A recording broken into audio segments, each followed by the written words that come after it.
एक पहाड़ के किनारे घना जंगल था। जंगल में अनेक प्रकार के जानवर रहते थे। एक हिरनी अपने दो बच्चों के साथ घास और पत्तियां खा रही थी। जवान इधर उधर खुशी से घूमते रहे। हिरनी ने अपने बच्चों का पीछा किया। युवा एक गुफा में घुस गए।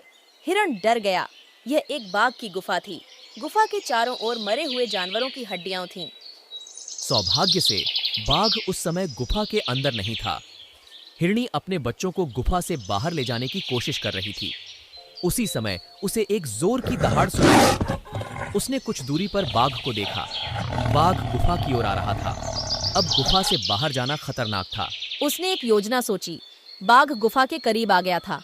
हिरनी ने ऊंची आवाज में चिल्लाकर कहा, मेरे हिरनी के छोटे बच्चे रोते नहीं हैं। मैं तुम्हारे खाने के लिए एक बाघ पकड़ लूंगा।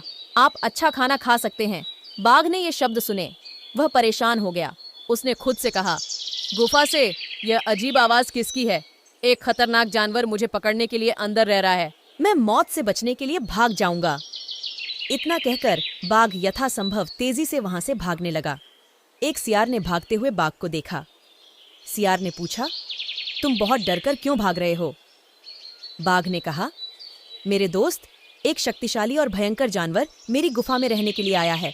बच्चे बाघ को खाने के लिए रो रहे हैं। माँ आशाजनक है, उनके लिए एक बाघ को पकड़ना है, इसलिए मैं बहुत डर के मारे भाग रहा हूँ।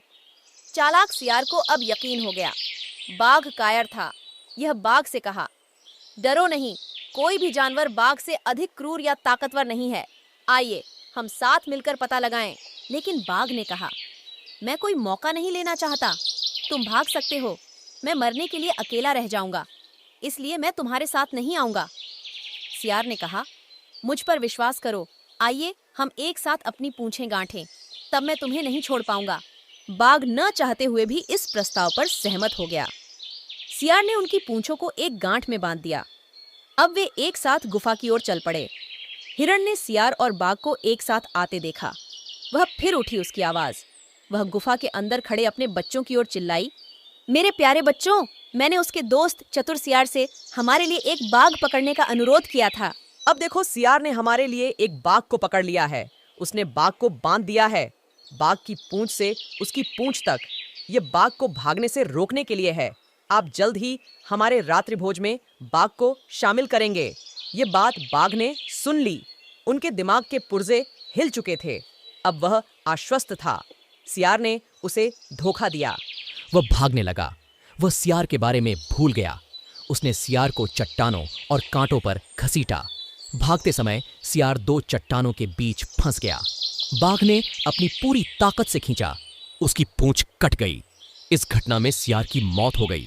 बिना पूंछ वाला बाघ जंगल के दूसरे हिस्से में भाग गया। हिरनी और उसके बच्चे बाघ की गुफा से बाहर निकल गए। वे सुरक्षित रूप से अपने झुंड में शामिल हो गए। मन और बुद्धि की उपस्थिति खतरनाक स्थितियों से बचा सकती है।